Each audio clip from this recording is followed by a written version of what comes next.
નમસ્કાર વાલા દર્શક મિત્રો, સ્વાગત છે તમારું આપણી પોતાની યુટ્યુબ ચેનલ પેન્શન ગુજરાતમાં।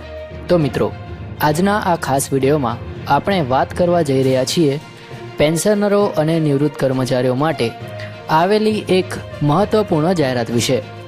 મિત્રો, ખાસ કરીને 67 વર્ષથી લઈને 80 વર્ષ સુધીના વયના પેન્શનરો માટે આ સમાચાર ખરેખર સોનેરી સાબિત થઈ શકે છે। તેથી મિત્રો, વિનંતી છે કે વિડીયોને અંત સુધી ધ્યાનપૂર્વક જોજો, જેથી તમને સંપૂર્ણ અને સ્પષ્ટ માહિતી મળી શકે। વિડીયોને શરૂ કરતા પહેલાં એક નમ્ર વિનંતી છે કે જો આપને અમારી માહિતી ઉપયોગી લાગે તો વિડીયોને લાઈક કરો, અને જો હજી સુધી ચેનલને સબસ્ક્રાઈબ નથી કરી તો અત્યારે જ સબસ્ક્રાઈબ કરી લેજો। તો મિત્રો, સૌપ્રથમ વાત કરીએ કેન્દ્ર સરકારના કર્મચારીઓ અને પેન્શનરો માટે બહુ રાહ જોવાતી મોંઘવારી ભથ્થા એટલે કે ડીએ અને ડીઆર વિશે। તો મિત્રો, જાન્યુઆરી 2026 માટે ડીએ વધારાની ચર્ચા લાંબા સમયથી ચાલી રહી હતી।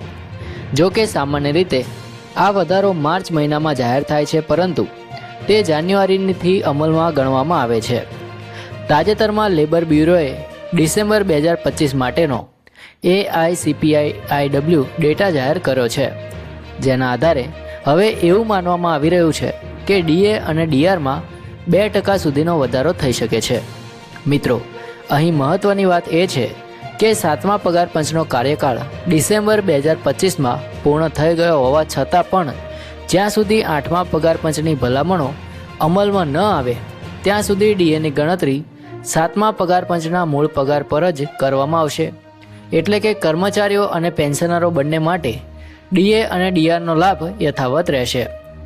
મિત્રો, હવે સમજીએ કે ડીએની ગણતરી કેવી રીતે થાય છે।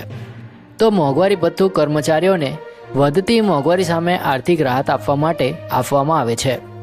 આ ગણતરી AICPIW એટલે કે all India consumer price index for industrial વર્કર્સના છેલ્લા 12 મહિનાના સરેરાશ પર આધારિત હોય છે। લેબર બ્યુરો દર મહિને આ આંકડા જાહેર કરે છે, અને તેના આધારે લાખો કર્મચારીઓ અને પેન્શનરો માટે ડીએ અને ડીઆર નક્કી કરવામાં આવે છે। મિત્રો, ડિસેમ્બર 2025 માટે AICPIW આંક 148.2 નોંધાયો છે, જેના આધારે છેલ્લા 12 મહિનાનો સરેરાશ લગભગ 145.54 થાય છે। આ આંકડાને સત્તાવાર સૂત્રમાં મૂકી ગણતરી કરીએ તો જાન્યુઆરી 2026 માટે ડીએ લગભગ 60.33% આવે છે, જેને ગોળાકારમાં 60% ગણવામાં આવશે।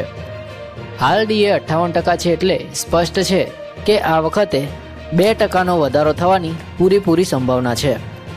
મિત્રો, જો હવે પગાર અને પેન્શન પર તેની અસરો જોઈએ તો આ વધારો સીધો ફાયદો આપનાર છે।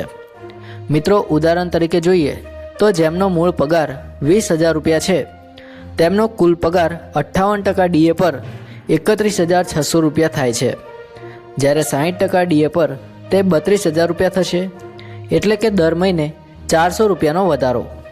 એ જ રીતે 30,000 રૂપિયાના મૂળ પગાર પર 600 રૂપિયા, 40,000 પર 800 રૂપિયા અને 70,000 રૂપિયાના મૂળ પગાર પર લગભગ 1,400 રૂપિયાનો માસિક વધારો થશે। પેન્શનરો માટે પણ ડીઆરમાં એટલો જ ટકાવાર વધારો લાગુ પડશે, જે તેમના માસિક પેન્શનમાં સીધો વધારો લાવશે।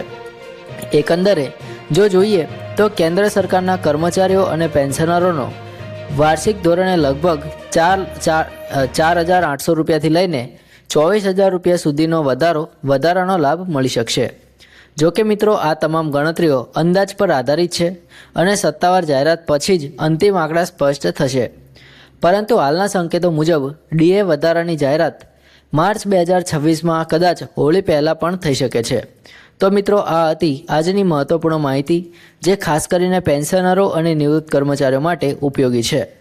જો માહિતી પસંદ આવી હોય તો વિડીયોને લાઇક કરજો, ચેનલને સબસ્ક્રાઈબ કરજો। જય હિન્દ, વંદે માતરમ।